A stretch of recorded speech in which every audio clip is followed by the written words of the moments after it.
Ladies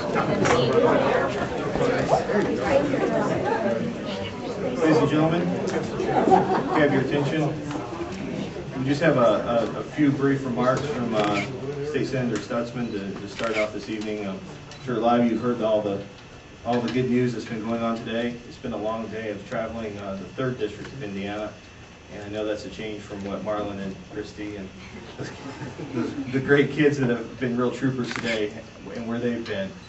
But Marlin's here to make a quick little announcement, and we'll be taking a few questions afterwards, and then we'll be available for the media following that. Without any further ado, Marlin Stutzman.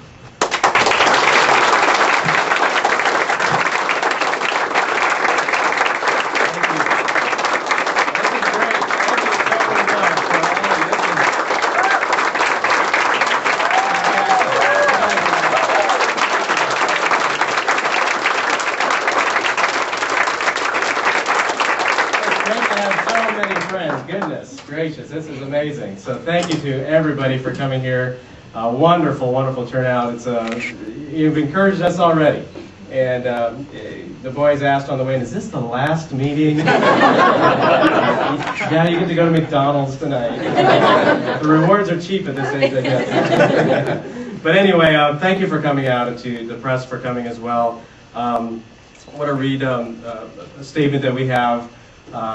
And I just want to, first of all, say thank you to you for being here. It really does mean a lot. The last few days have been very difficult for all of us. And for my family and I, we've been very deeply saddened with the news of Congressman Souder's reason for resignation. And even more saddened by the callous way that the national media, bloggers, and anyone who would try to take and revel in someone's mistakes. When a man admits his mistakes publicly and does the right thing by stepping down, it is not right to gloat, elaborate, dig for more dirt, or find a political angle. The right thing to do is to respect his courage for doing the right thing and allow his family and all of those involved some decency and privacy to heal and recover from such a devastating blow. It's time for the rumors, blaming, finger-pointing to stop. It's time to face the difficult path that we have in front of us as Republicans with a new commitment to the solid conservative principles that made this country great. It's time to stop running in circles and instead get on our knees and ask for help as we move forward. We all make mistakes, and we can all learn from our mistakes as well. My family and I have been in much prayer and sought much counsel in the past few days. And as you know, a year and a half ago, we decided to take a huge leap of faith and run a statewide campaign against Senator By. We ran because we believed that it was time to change Washington, not America. I had served in the Indiana House for in the Indiana State House for several terms, but always seemed to trace the root of our problems straight back to Washington, D.C. As I've stated time and time again over the past year, it's time we get our federal government under control and enact federal legislation and safeguards to hold our elected officials more accountable to the people that they represent.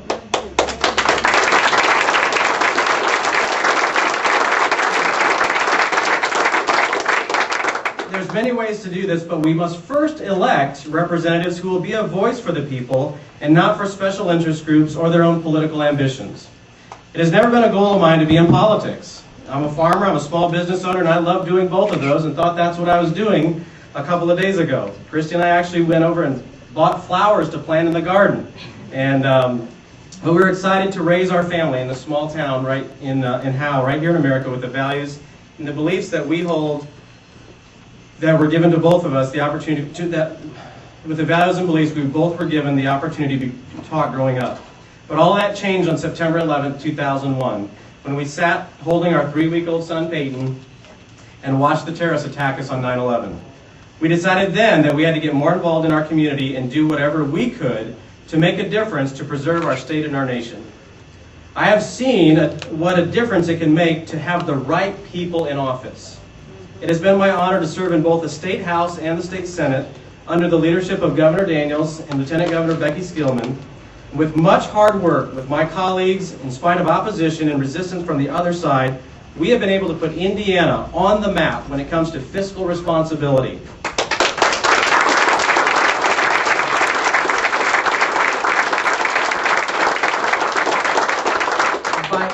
Indiana earning its first AAA credit rating.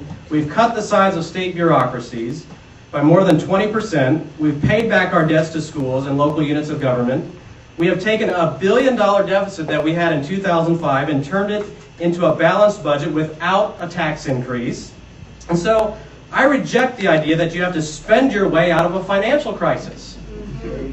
The debt that this country owes right now is impossible for us to comprehend. We are maxing out the good credit passed on to us and purchased with the blood, sweat, and tears of previous generations. I refuse to be a part of the first generation of Americans who spend our children and grandchildren's money and leave them in debt to such countries such as China and India. It is immoral, and I cannot stand by and watch and do nothing.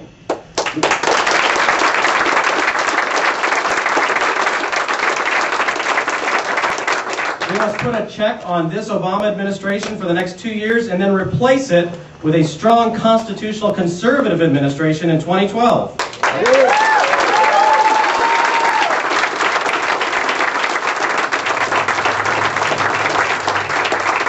Only with the right leadership can we begin to undo the incremental erosion of our American form of government. Indiana is proof that with the right kind of leadership, it can be done.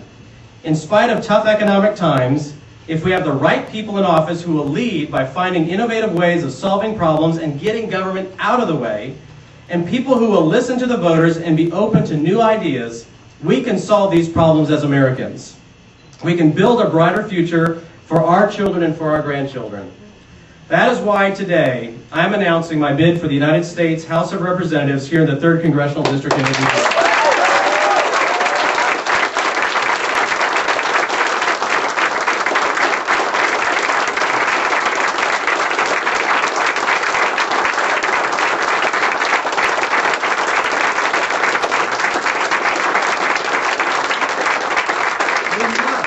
We must have strong, principled, accountable leadership in Washington, D.C. that will stand strong for Hoosier values and represent we the people. We must return America to the founding principles contained in the Constitution. Our Constitution is only 4,400 words long, and I think the Founding Fathers kept it short on purpose, for freedom. Because laws that require thousands of pages to explain can only take away more of our freedoms. As my son Peyton wrote on one of our first rallies last summer, he said, "We want freedom first." We've seen it over and over again. Congress continues to incrementally take away more of our freedoms step by step, inch by inch. It's time that we the people put a stop to it.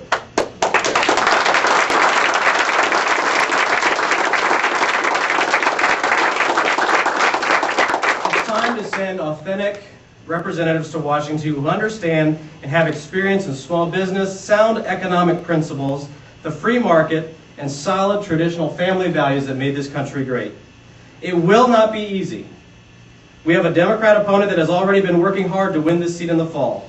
We need the right candidate with the right experience who can bring an organization, grassroots campaign against him and who can provide a solid win for conservatives in this congressional seat. We must come together now and begin to work in order to win this seat through the upcoming caucus, special election, and general election. We must preserve our freedoms for the next generation, for Peyton, for Preston, and for all of our children and for our grandchildren. And after looking at the situation and after much soul searching and counsel, I believe I'm the best candidate to do that job.